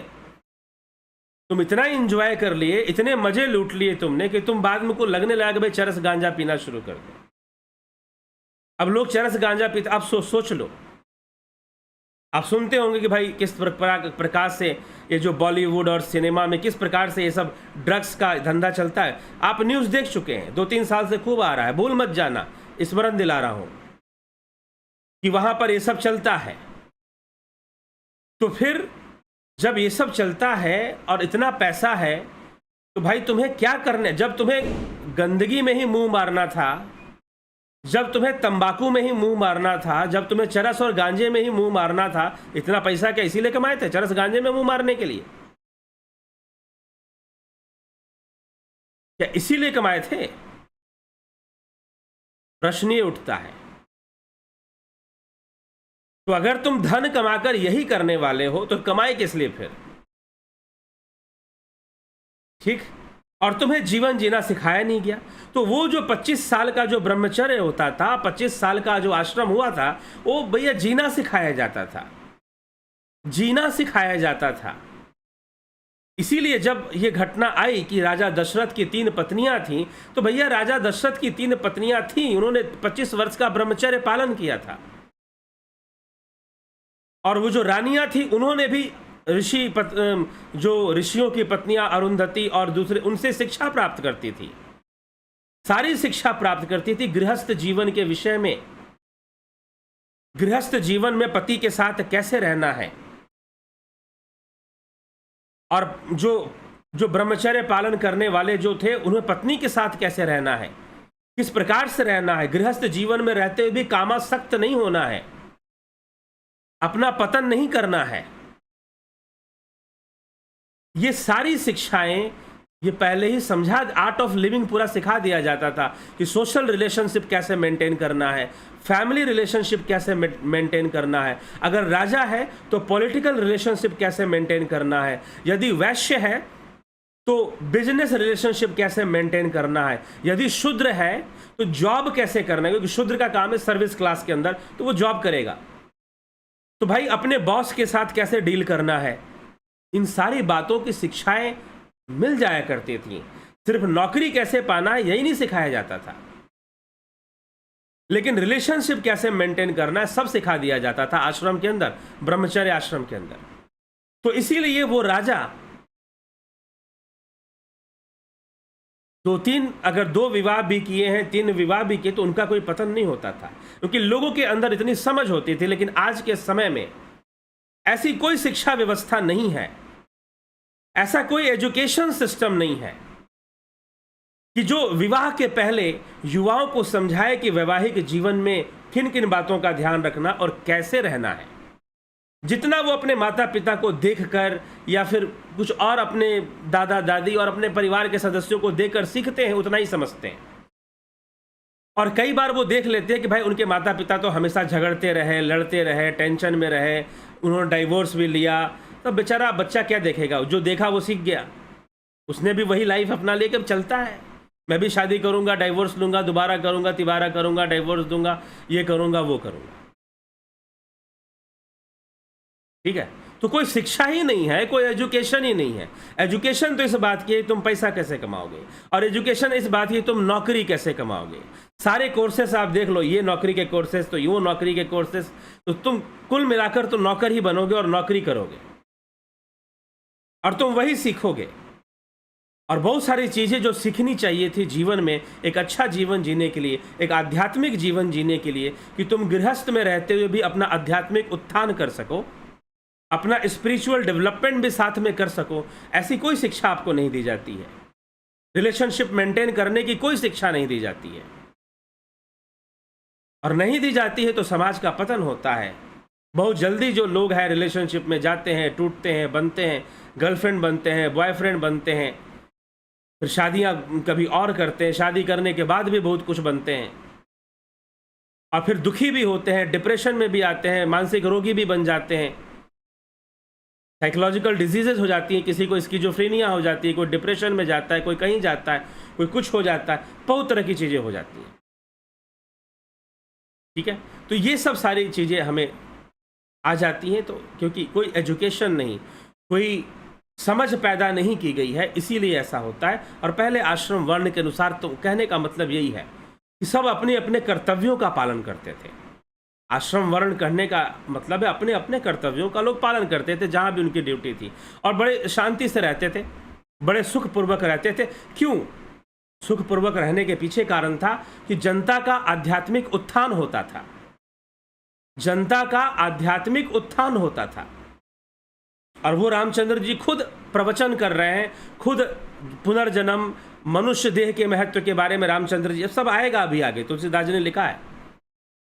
राम जी उपदेश कर रहे हैं जनता को। एक राजा, आप कहोगे ये तो संतों का काम है, गुरुओं का काम है, लेकिन राजा अपनी जनता को सत्संग सुना रहा है, तो ऐसे इसी को राज ऋषि कहते हैं।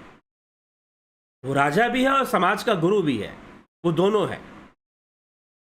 ठीक है, तो रामचंद्र जी कहते हैं कि राम राज्य में ये हो जाएगा कि सब लोग अपने कर्तव्य के अनुसार अपना कर्म करेंगे। वर्ण आश्रम निज निज धर्म निरत वेद पथ लोग, चलहि सदा पावहि सुखहि नहीं भय शोक न रोग।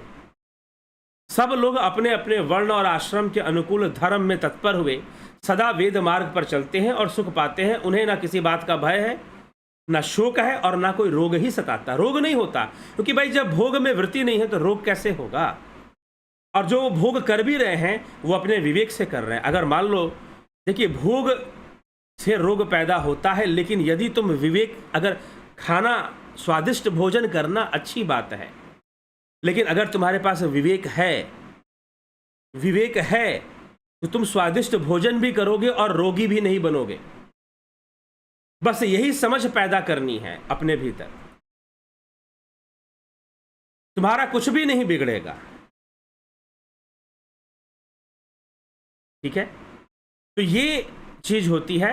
तो इसीलिए तुम अच्छे से अच्छे भोजन करो, बढ़िया से बढ़िया स्वादिष्ट करो, क्या बिगड़ेगा अगर तुम संयम को स्थापित करना जानते हो। ये नहीं कि स्वादिष्ट मिला तो खूब दबा कर खा लिया, स्वादिष्ट नहीं मिला तो अरे नहीं खाएंगे, खिचड़ी खाना है नहीं खाएंगे, और मिल गया आपको पिज़्ज़ा बर्गर तो खूब दबा के खा गए, तो रोगी तो बनोगे, फिर भोग से रोग तो आएंगे फिर।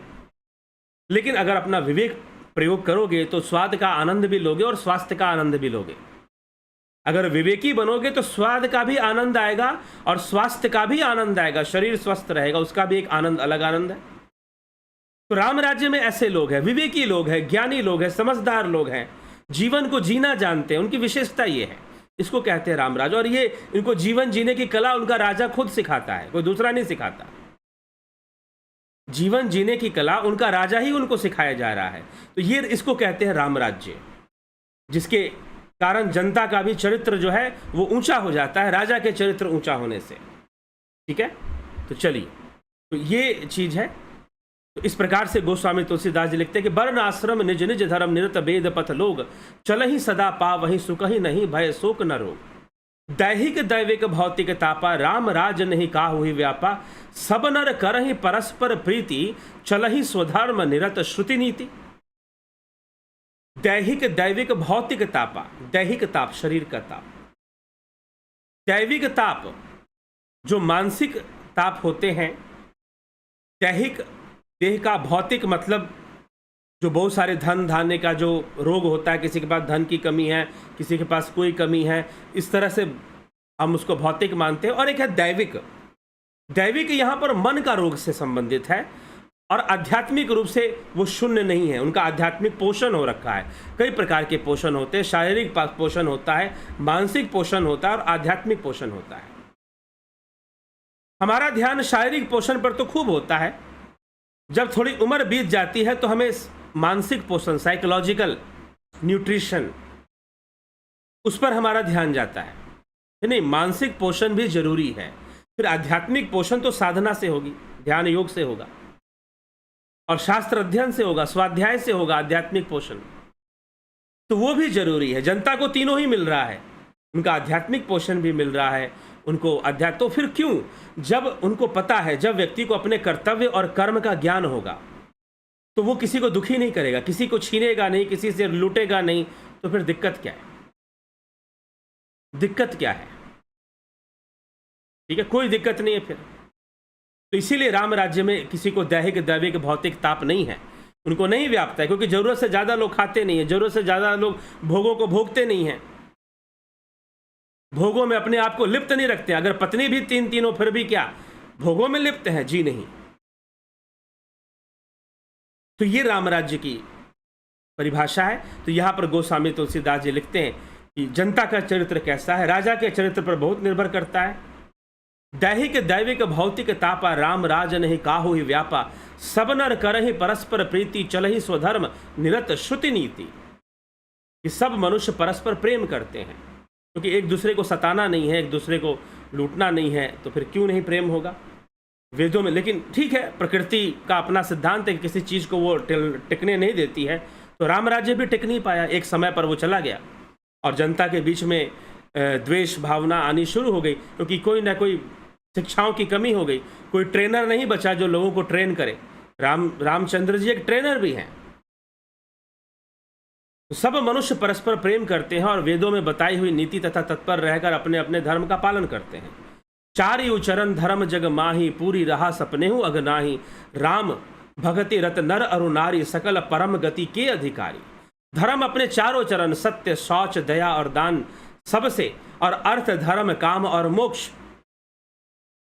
ये चारों पुरुषार्थ जनता के बीच में है। रामचंद्र जी के जीवन में भी है, अर्थ धर्म काम मोक्ष, और मोक्ष को प्राप्त करेंगे ही करेंगे। और चारों चरण, सत्य शौच, सत्य जीवन जीना, शौच मतलब पवित्र रखना अपने आप को, और फिर शुद्ध रखना, शुद्धिकरण, स्वस्थ, अच्छा स्वास्थ्य होना, दया और दान, ये तो जरूरी ही है। दया और दान, हमें किसी ना कि हमारे जितने भी पर्व त्यौहार है सब हमसे दान करवाते हैं, ठीक है, तो ये तो नियम है। तो फिर दया दान जगत से परिपूर्ण हो रहा है, सभी इस कार्य में लगे रहते हैं, यहाँ तक कि पशु पक्षी भी सुखी, क्योंकि दान के कारण सब पशु पक्षियों को भी खिलाते हैं। दरिद्र कौन रहेगा? मान लो कोई अपने कर्म से रह भी गया तो जनता उसे दे देगी, उसे परिपूर्ण कर देगी। स्वप्न में भी कभी पाप नहीं, पुरुष और स्त्री सभी राम भक्ति के परायण, और सभी परम गति के अधिकारी, अर्थ धर्म काम मोक्ष की पूर्णता। अल्प मृत्यु नहीं कवने वो पीरा, सब सुंदर सब बिरुज शरीरा, नहीं दरिद्र को वो दुखी न दीना, नहीं को अबुद न लक्षण ही ना। छोटीहीन अवस्था में मृत्यु नहीं होती, ना किसी को कोई पीड़ा होती है, सभी के शरीर सुंदर और निरोग हैं, और ना कोई दरिद्र है और ना ही कोई दुखी है और ना दीन है, ना कोई मूर्ख है और ना शुभ लक्षण से हीन है। मूर्ख कहाँ से होंगे भाई? जब आध्यात्मिक रूप से संपन्न है तो मूर्ख होने का तो सवाल ही पैदा नहीं होता। कोई किसी को क्यों पीड़ा देगा? सभी सुंदर दिखते हैं, निरोग दिखते हैं, क्यों नहीं निरोग रहेंगे? जब भोगी प्रवृत्ति नहीं रहेगी तो निरोग क्यों नहीं रहेंगे? अपने कर्तव्य की पालना करेंगे। छोटी अवस्था में किसी की मृत्यु नहीं होती, दान पुण्य जो करते हैं, और विशेष रूप से जब पशु पक्षियों का दान होता है। अगर दीर्घायु होना चाहते हो, एक उपाय बता रहा हूं, ज्योतिष उपाय है। अगर दीर्घायु होना चाहते हो तो पशु पक्षियों का दान खिलाया करो, उन्हें खिलाया पिलाया करो, और बाकी भी कर्म अच्छे रखो। ये नहीं कि बाकी सारे कर्म खराब और यही काम कर रहे हैं, जी नहीं। तो पशु पक्षियों को दान जरूर दिया करें, यह हमारी आयु को बढ़ाता है। और विशेष करके अगर आपको अपने प्राणों का घात हो, अगर आपको लगता है कि मेरी जान जा सकती है या मेरा कोई शत्रु है मुझे मार सकता है, यदि आपको ऐसा डर लगता है तो ऐसा करो, किसी कसाई के पास से एक बकरा ले आओ जो कटने वाला हो। उस कसाई से कहो कि भाई जो तुम्हारे, कसाई से ही लेना है, कहीं और से नहीं लेना, ये भी ध्यान रखिएगा। यदि आपको लगता है कि आप मर सकते हैं, आपको कोई ऐसी बीमारी हो गई है जिससे कि आपकी मृत्यु हो सकती है, आपको कोई या आपके कुछ ऐसे शत्रु हैं जो आपको मार सकते हैं, यदि आपको ऐसा भय सता रहा है तो आप कसाई से एक बकरा ले आइए और उसे स्वतंत्र छोड़ दीजिए। ऐसी जगह पर छोड़िए जहां पर वो कसाई को नजर ना आए, उस कसाई को नजर ना आए जहां से आपने लिया है। हाँ, ये अलग बात है कि आपने छोड़ दिया, उसके बाद उसका क्या हुआ आप नहीं जानते, लेकिन आपने उसके प्राणों की रक्षा कर ली। यदि आपको अपने प्राणों का खतरा, ये एक ज्योतिष उपाय भी है, ठीक है। जो मानसिक रोगी हैं, जिनके मन बहुत अशांत होते हैं, बुरे बुरे सपने आते हैं, अनकंट्रोल्ड थॉट्स हैं, ठीक है, और डिप्रेशन में रहते हैं, उनको चाहिए कि वो पक्षियों को दाना डाला करें, पशु पक्षियों की सेवा किया करें। और इससे हमारे संस्कृति में, हमारे उसमें बहुत महत्व बताया गया है। इन सबको पितरदान भी होता है, इसी से पितरों का दान पक्षियों को होता है, चील को होता है, कौवे को होता है और पक्षियों को होता है, मात्र कौवे को नहीं होता। आपका पुण्य बढ़ता है। लोग कहते हैं कि भाई कौवे को खिला दिया, वो क्या पितर के पेट में चला जाएगा? वो कहाँ से पितर के पेट में जाएगा भाई? नहीं, आपके पितर उस पुण्य से प्रसन्न होते हैं, वो पुण्य को ग्रहण करते हैं, ना कि उस भोजन को, आपने जो पुण्य किया। तो इस प्रकार से जब दान पुण्य लोग करेंगे तो दीर्घायु होंगे कर्म से भी, और फिर खान पान अच्छा है, स्वस्थ है, विवेकी हैं, तो फिर दीर्घायु होना भी अवश्यंभावी हो जाता है। तो इसलिए यहाँ पर दीर्घायु होने की बात लगी। छोटी आयु में किसी की मृत्यु, अल्प मृत्यु नहीं कवने वो पीरा, सब सुंदर सब बिरुज शरीरा, नहीं दरिद्र को दुखी न दीना। कोई ना दरिद्र है, ना दुखी, न दीन है, नहीं को अबुद, न लक्षण ही ना। कोई मूर्ख नहीं है और किसी के अंदर अशुभ लक्षण नहीं है।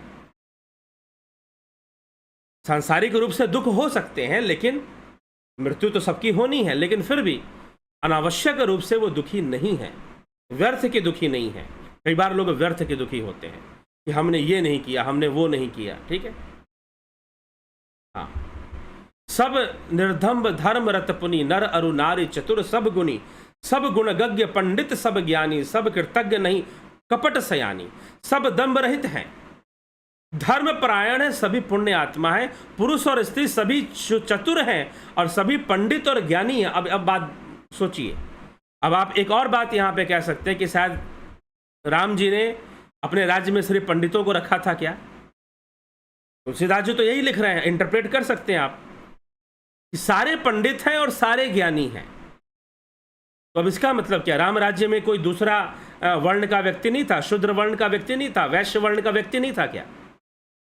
यहां पर क्यों कहा जा रहा है कि राम राज्य में जनता जो है वो सारी जनता पंडित हो जाती है? क्योंकि सभी आध्यात्मिक ज्ञान से संपन्न है, और जो सही मायने में आध्यात्मिक ज्ञान से संपन्न है वही तो पंडित है। सही अर्थों में निरुक्त के अनुसार वही तो पंडित है ना, जो आध्यात्मिक ज्ञान से संपन्न है। इसीलिए यहां पर लिखा जा रहा है कि राम राज्य में सभी पंडित हैं। जनता जो है, जनता के में एक एक व्यक्ति पंडित है। तो क्या अपने जाति से पंडित है? अब जो आज के लोग हैं वो, उनको तो वही सब, अब मानसिकता अगर जातिवादी है, क्योंकि जाति कास्ट पॉलिटिक्स बहुत चलता है, तो अगर वैसी मानसिकता है तो फिर क्या होगा? उसी दृष्टिकोण से देखना शुरू कर देगा, सोचना शुरू कर देगा। लेकिन राम राज्य में तो पंडित हैं, सारे पंडित हैं। गोस्वामी जी लिखते हैं कि कोई, सब पंडित हैं, सब पंडित और ज्ञानी, सारी जनता में एक एक व्यक्ति पंडित है। तो कैसे पंडित है? क्या अयोध्या के राजमहल में दास दासियां नहीं होते थे? क्या वहां पर नौकरी करने वाले लोग नहीं होते थे? स्वाभाविक रूप से होते थे, क्यों नहीं होंगे भाई?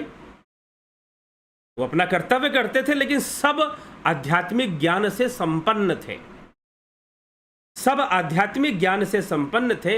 इसलिए तुलसीदास जी लिख रहे कि सब पंडित और ज्ञानी थे। समझिएगा रामचरितमानस और राम राज्य को, ठीक है। जिस दिन राम राज्य स्थापित होता है तो ये कोई कास्ट पॉलिटिक्स नहीं कर पाएगा। फिर जो वोट मांगते हैं नेता लोग जाति के नाम पे, भाषा के नाम पे, क्षेत्र के नाम पर, ये नहीं चल पाएगा। और ये इसीलिए राम का नेतृत्व सबसे ज्यादा, इसलिए राजा राम एक आदर्श राजा हैं, क्योंकि वो सारे भेदभाव को खत्म करते हैं और समाज का, जनता का आध्यात्मिक उत्थान करते हैं। अभी इस विषय में बहुत चर्चा है, बहुत चर्चा है, ठीक है, रामचरितमानस में। तो तुलसीदास जी ने लिखा, सब निर्धम्ब धर्म रति पुनि, नर और नारी, नर और नारी सभी चतुर हैं, ये नहीं कि नर चतुर होता है नारी मूर्ख होती है। ये तुलसीदास की विचारधारा है। वो जो रावण जो बोला 8 अवगुण जो गिराया, वो तुलसीदास की विचारधारा नहीं है। ये तुलसीदास जी की विचारधारा, नर और नारी चतुर सब गुणी। ऐसा नहीं कि नर चतुर है नारी चतुर नहीं है, नारी भी चतुर है। और चतुरता भक्ति का एक बहुत बड़ा गुण होता है। अब यहीं पर बात आ जाती है कि भक्ति तो लोग मतलब एकदम भोला भाला आदमी हो तो वो भक्त आदमी है। जी नहीं, विद्यावान गुणी अति चातुर। योगी वही हो सकता है उषा, क्योंकि योग करेगा तो बुद्धि विकसित हो जाएगी, वो ज्यादा इंटेलेक्चुअल हो जाएगा अगर योगी बनेगा तो। ठीक है, लेकिन हमारे समाज में कुछ ऐसी धारणा बना दी गई कि जो आदमी कम बोलता हो और जो है चुपचाप रहता हो, जैसा खाना खाने को दे दिया गया खा लिया, एक थप्पड़ मार दिया तो चुप रह सह लिया, ऐसा कोई आदमी मिल जाए वो भगत आदमी है जी। चलो भाई उसको गांधी जी बनाओ। ठीक है, अब इसी चक्कर में लोगों ने कई प्रधानमंत्री ऐसे बना दिए हमारे देश में जो ऐसी टाइप के भगत लोग थे, जिनको जहां बिठाओ बैठ जाएंगे, जहां उठाओ उठ जाएंगे। चतुराई नामक कोई चीज ना हो, बस आज्ञा फॉलो, ऑर्डर फॉलो करेंगे। चलिए छोड़िए इस बात को, लेकिन बोलते बोलते याद आ जाता है। चलिए ठीक है, तो यहां पर लिख रहे हैं तुलसीदास जी राम राज्य के विषय में, सब निर्धम्ब धर्मरति, दम्भ रहित हैं, किसी के अंदर घमंड नहीं है, दादागिरी नहीं है, धर्मरत हैं, नर और नारी चतुर सब गुणी। सब चतुर है, नर और नारी दोनों बराबर हैं और चतुर हैं और गुणी हैं। सब गुणगण्य पंडित सब ज्ञानी, सभी पंडित हैं और सभी ज्ञानी हैं। वहां पर कोई नीच जाति का उच्च जाति का नहीं, यहां अपने कर्म से हैं, क्योंकि यहां पर पहले ही तुलसीदास जी लिख रहे हैं कि सब अपने वर्ण और आश्रम का अपने कर रहे हैं। तो एक दासी भी है अयोध्या के महल में, एक दासी भी अगर है तो वो ब्रह्म ज्ञानी है। एक दासी भी है तो वो ब्रह्म ज्ञानी है। भले वो दासी है लेकिन अध्यात्म ज्ञान से संपन्न है, वो आध्यात्मिकता से परिपूर्ण है उसका जीवन। भले वो वहां पर दासी है और उसका कर्तव्य है, दासी का कार्य है उसके पास, तो वो करते हुए भी वो आध्यात्मिक रूप से संपन्न है। ठीक है, इसीलिए गोस्वामी जी लिखते हैं कि कोई भी हो सब पंडित है और सब ज्ञानी है। राम राज्य में कोई अज्ञानी नहीं है, कोई अपंडित नहीं है, कोई मतलब पंडित से कम नहीं है। कोई भी कुछ भी कार्य कर रहा हो, वहां का कोई व्यापारी हो या वहां का कोई दास हो, सब पंडित हैं, सबके पास पंडित होने का ज्ञान है, सब अध्यात्म ज्ञान से पोषित हैं। इसीलिए गोस्वामी जी लिख रहे हैं यहाँ पर, सब गुणगण्य पंडित सब ज्ञानी, सब कृतज्ञ नहीं कपट से, यानी किसी के मन में कपट नहीं है, सब कृतज्ञ हैं, दूसरों का उपकार मानने वाले हैं, अपने राजा का उपकार मानने वाले हैं। उनका राजा भी और गुरु भी दोनों एक ही है। ठीक, राम राज नभगेश सुनु, सचराचर जग माही, काल कर्म स्वभाव गुण कृत दुख काहू ही नाही। हे पक्षीराज गरुड़ जी सुनिए, श्री राम के राज्य में जड़ चेतन सारे जगत में काल कर्म स्वभाव और गुणों से संपन्न उत्पन्न दुख किसी को भी नहीं होता। ऐसा दुख जो जड़ चेतन और जगत में काल से उत्पन्न दुख, कर्म से स्वभाव से उत्पन्न दुख, राम राज्य में किसी को नहीं होता। भूमि सप्त सागर मेखला, एक भूप रघुपति कोसला, भुवन अनेक रोम प्रति जासु, यह प्रभुता कछु बहुत न तासु। श्री रामचंद्र जी 7 समुद्रों की मेखला करधनी वाली पृथ्वी के एकमात्र राजा है, मतलब विश्व सम्राट हैं। ये लिख दिया उस समय पर, रावण को मारने के बाद राम जी विश्व सम्राट हैं। तो 7 समुद्रों की करधनी वाली पृथ्वी के एकमात्र सम्राट हैं, जिनके एक एक रोम में अनेकों ब्रह्मांड हैं। उनके लिए 7 द्वीपों की प्रभुता कुछ अधिक नहीं है। अरे ये पृथ्वी का राज्य क्या, उनको तो ब्रह्मांड का राज्य मिला हुआ है, वो स्वयं ब्रह्म स्वरूप है, तो उनके लिए क्या दिक्कत है, संपूर्ण ब्रह्मांड ही उनके अधीन है। सो महिमा समुझत प्रभु केरी, यह बरनत हीनता घनेरी, सो महिमा खगेश जिन जानी, फिर एही चरित तिनहु रति मानी। हे खगेश, हे गरुड़राज, काकभूषणी जी कहते हैं गरुड़ से, परंतु हे गरुड़ जी, जिन्होंने वह महिमा जान भी ली है, वह फिर इस लीला में बड़ा प्रेम मानते हैं, बल्कि प्रभु की उस महिमा में कुछ समझ लेने पर तो यह कहने में ही उनकी बड़ी हीनता हो जाएगी। ये गिनो ही मत कि कहाँ तक उनका साम्राज्य है। परंतु गरुड़ जी जिन्होंने वह महिमा भी जान ली है, वे भी फिर इस लीला में बड़ा प्रेम मानते। सो जाने कर फल यह लीला कहीं महामुनि बर दसशीला दमशीला राम राज्य कर सुख संपदा बर न सकई फनीश शारदा। उस महिमा को भी जानने का फल यह लीला का अनुभव भी इंद्रियों का दमन करने वाले श्रेष्ठ महामुनि ऐसा कहते हैं। राम राज्य की सुख संपत्ति का वर्णन शेष जी और सरस्वती जी भी नहीं कर सकते हैं। तो ऐसी राम राज्य की महिमा है। तो अब अलंकार के साथ तुलसीदास जी अब अलंकार दे रहे हैं। अब अलंकारों में कई बार अर्थ जो है बृहद हो जाता है, बड़ा हो जाता है। उसको समझाने के लिए मतलब महिमा नहीं गाई जा सकती राम राज्य की। जो मूल बातें हैं कि दैहिक दैविक भौतिक तापा राम राज्य का हुई नहीं बाता। सब पंडित सब ही ज्ञानी, सभी पंडित हैं सभी ज्ञानी हैं, कोई अनपढ़ नहीं है, कोई अशिक्षित नहीं है। ऐसा इसे कहते हैं राम राज्य। लेकिन एक जगह पर नेता चाहता है कि जनता कहीं पढ़ लिख ना जाए। देश में ऐसे ऐसे नेता हुए, इतना काल नेमी हुए। कल हमने काल नेमी का चरित्र सुना। समाज सेवा के नाम पर कितना और जाति के नाम पर कितना धोखा हुआ लोगों के साथ। जनता पढ़ ना जाए कहीं, जनता कहीं विकसित ना हो जाए। अगर पढ़ गई जनता तो भाई हमारा चाल समझ लेगी ना। फिर नेताजी लोग यहां तक चिंता करते थे, पढ़े ना, जातीय विवाद में लगे रहे, लड़ाई झगड़े में लगे रहे, बंदूकें उठती रहे, गांव के गांव में गोलियां चलती रहे। 90 के दशक में बिहार का इतिहास चलती रहे, पढ़ाई लिखाई ना करे कोई, ललटेन लेकर घूमते रहे लोग, कोई बल्ब और ट्यूबलाइट ना जलाए। तो नेता ही ऐसे हुए जो चाहते ही नहीं थे कि जनता का विकास हो। तो फिर कहां से, फिर तो वहां पर भेदभाव होगा, वहां पर सब पंडित कैसे हो जाएंगे, सब ज्ञानी कैसे हो जाएंगे। लेकिन राम राज्य है जहां पर सब पंडित हैं, सब ज्ञानी हैं। तो राम राज्य आएगा तो सबसे पहले लोग शिक्षित होंगे, और मात्र सांसारिक रूप से शिक्षित नहीं होंगे, वह आध्यात्मिक रूप से भी शिक्षित होंगे, ज्ञानी होंगे। सबसे पहले ज्ञान का विकास होगा, वही जरूरी है, और उसी से राम राज्य की स्थापना होती है। तो राम राज्य में सब बराबर और सबको पंडित की उपाधि दी गई है, सबको ज्ञानी की उपाधि दी गई है। जब सब ही पंडित हैं, सब ही ज्ञानी हैं, तो फिर किस बात की चिंता भाई। तो इसीलिए हमें यह बात हमें समझना चाहिए, कोई किसी का महत्व, किसी का व्यक्तित्व या किसी की पहचान उसके ज्ञान से होती है, ना कि उसने किस कुल में जन्म लिया है।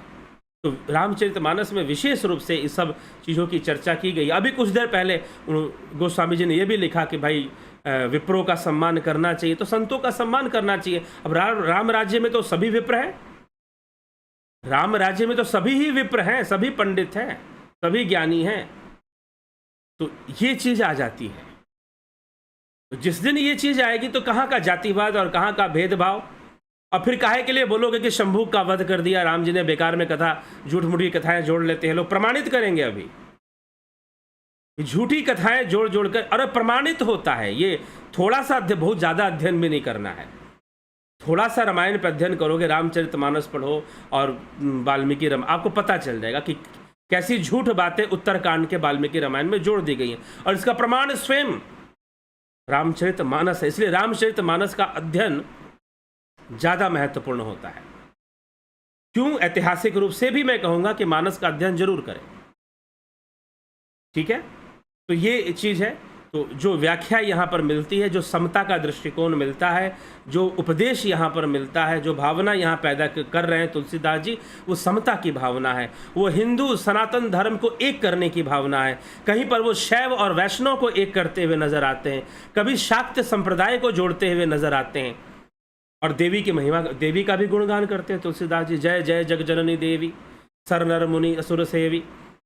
ऐसे करके तुलसीदास जी ने इस तरह की रचनाएं भी कर रखी हैं। तो इस प्रकार से समाज को एक करने के लिए, उस समय जो समाज जाति पात में बटा हुआ था, फिर समाज जो है कई तरह की चीज़ों में बटा हुआ था, शैव वैष्णव में बटा हुआ था, लोगों ने तुलसीदास जी को बदनाम करना इसलिए शुरू कर दिया ताकि इतना बदनाम कर दो कि रामचरितमानस को लोग हल्के में ले, रामचरितमानस कोई पढ़े ही ना,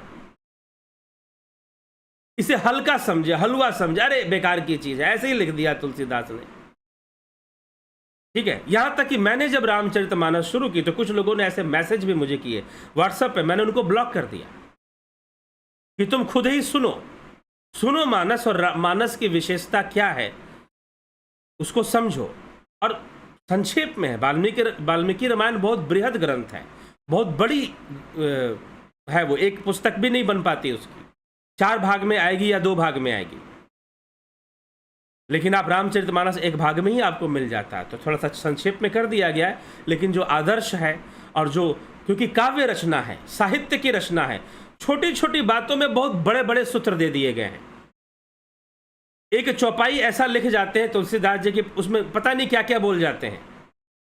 तो लिटरेचर के दृष्टिकोण से, साहित्य के दृष्टिकोण से यह अद्भुत कृति है, चमत्कार जैसा है। ठीक है, तो अद्भुत कृति है ये, उपमाओं का प्रयोग, अलंकारों का प्रयोग, जबकि तुलसीदास जी कहते हैं मुझे कुछ आता नहीं है, मैं नहीं जानता अलंकार का प्रयोग कैसे होगा, उपमा का प्रयोग कैसे होगा, लेकिन वो फिर भी काव्य लिख रहा है और biggest poetry of the world वो लिख देते हैं, दुनिया का सबसे बड़ा महाकाव्य है ये बड़ा होना एक अलग विषय है, लेकिन इसकी साहित्यिक जो लिटरेचर का जो स्टैंडर्ड है उस दृष्टिकोण से देखेंगे तो वो भी बहुत हाई है, फिलॉसफी के दृष्टिकोण से देखेंगे तो वो भी बहुत हाई मिलेगा। राम राज्य की जैसी व्याख्या कर रहे हैं, अद्भुत है। क्या किसी नेता ने बताया, राम राज्य की बातें करते हैं, लेकिन क्या किसी नेता ने आपको बताया कि जब राम राज्य स्थापित होगा तो सभी पंडित कहलाएंगे, सभी ज्ञानी होंगे? ये राम राज्य है। राम राज्य ये नहीं है कि वो फलना उस जात का है, फलना उस जात का है, ये राम राज्य नहीं है। जो आपको ऐसी परिभाषा देता है वो राम राज्य का विरोधी है। जब राम राज्य स्थापित होगा सभी पंडित कहलाएंगे, सभी ज्ञानी कहलाएंगे, तो समझो कि राम राज्य हुआ। लेकिन कोई नेताजी आपको बोलेंगे राम राज्य के नाम पे वोट मांग लेंगे आपसे, लेकिन राम राज्य स्थापित करने की जो अभियान चलना चाहिए वो अभियान नहीं चला पा रहे हैं। अभी भी तुष्टीकरण, आरक्षण के माध्यम से तुष्टीकरण, तो माइनॉरिटी के माध्यम से तुष्टीकरण, वही सब चले जा रहा है। ठीक है, तो इसीलिए राम राज्य एक विशेष प्रयास है और बिना आध्यात्मिक क्रांति के जो संभव नहीं है। वहां सब पंडित होंगे, सब ज्ञानी होंगे, ऐसा राज्य।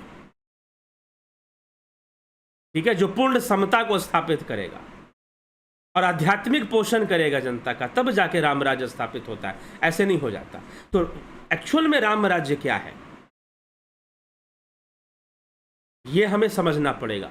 तो जरूर आप समझिए, और इस पे चर्चा हमने आज की और ये हुआ। और चलते हैं, समय की अपनी एक मर्यादा है, 1 घंटा 22 मिनट मुझे बोलते हुए हो गए हैं। आप इस वीडियो को जरूर शेयर कीजिए, लोगों तक पहुंचाइए। इसलिए मत पहुंचाइए कि भाई आप दिव्य सर्जन की वीडियो भेजेंगे, हो चाहिए तो आप इसी टॉपिक पर अपना वीडियो बनाकर लोगों को फैला दीजिए। लेकिन ये विचार लोगों तक पहुंचने चाहिए कि राम राज्य के बारे में क्या मानस कहती है और राम राज्य कैसा होना चाहिए और राम जी का क्या चरित्र है। ये सारी बातें आपको पहुंचनी चाहिए, लोगों तक जानी चाहिए। तो आप, ये कर्तव्य है कि हम इसको शेयर करें, सब्सक्राइब करें, ना तो कम से कम बोलचाल की भाषा में दूसरों को बताएं कि राम राज्य किसे कहा गया, और नहीं तो ये चौपाई रट लो जो तुलसीदास जी ने लिखा है कि राम राज्य के बारे में क्या लिखा है। राम राज्य में क्या मतलब कि ये उस जाति, सब अपने अपने जाति के अनुकूल जी नहीं, सब पंडित कहलाएंगे। काम कुछ भी कर रहे हों, उनका ज्ञान, उनकी समझ, उनका विवेक पंडितों जैसी होगी। पंडित होना कोई किसी जाति के होने का विषय नहीं है। अब संगीत में भी संगीत विशारद को लोग पंडित कहते हैं, पंडित भीमसेन जोशी, पंडित, और क्या क्या कुछ मुस्लिम गायक है उनके नाम के आगे भी पंडित जुड़ता है। ठीक है, तो पंडित होना एक ज्ञानी होना, और विशेष रूप से आध्यात्मिक रूप से ज्ञानी होना। इसलिए आप गीता पढ़िए, गीता में भी ऐसी बातें आती है। भगवान श्री कृष्ण अर्जुन से कहते हैं कि यस्व सर्वे समारंभा काम संकल्प वर्जिता ज्ञान अग्नि दग्ध कर्मानु पंडितम बुधा। उसको पंडित जानो जो ज्ञान अग्नि में कर्मों को दग्ध कर सकता है, जिसके अंदर ज्ञान की अग्नि प्रज्वलित हो गई है, वही तो पंडित हो सकता है। तो ये सब सोचने की जरूरत है, ये सब विचार करने की जरूरत है, और इस तरह के लोग होंगे। मतलब कि शिक्षा और ज्ञान का विकास ही सबसे बड़ी चीज है। अगर उसका विकास नहीं होगा तो आदमी के चरित्र का विकास नहीं हो सकता, और जब ये सब नहीं होगा तो कहां से सुखी रहेगी जनता। लूटपाट, लूट खसोट, क्राइम, क्रिमिनल एक्टिविटीज तो बने ही रहेंगी। तो ये सब हमें विचार करके तब राम राज्य की हम स्थापना के बारे में सोच सकते हैं। जब तक हम उसको समझेंगे नहीं, वैसी समता और वैसे जब तक स्थापित नहीं होगी तब तक। ठीक है, तो चलिए इसी के साथ हम जो है चलते हैं। विचारधारा महत्वपूर्ण है, वो आदर्श महत्वपूर्ण है, तो उसको हमें अपनाना है। रामचरितमानस हम अध्ययन कर रहे हैं, क्यों अध्ययन कर रहे हैं, क्यों चर्चा कर रहे हैं कि वर्तमान में हम इससे क्या लाभ उठा सकते हैं, वर्तमान में हम क्या लेकर आ सकते हैं, और वो हमें लेकर आना है। सिर्फ हमें रामायण सुनना नहीं है, रामचरितमानस सिर्फ सुनना नहीं है, हमें वो लेकर आना है, हमें वो स्थापित करना है। इसके लिए प्रयासरत होना है, इसके लिए अभियान छेड़ना है कि राम राज्य की स्थापना हो।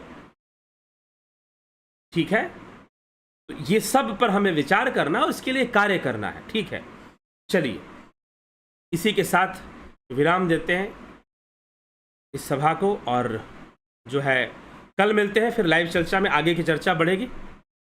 बहुत बहुत आभार आप सभी का।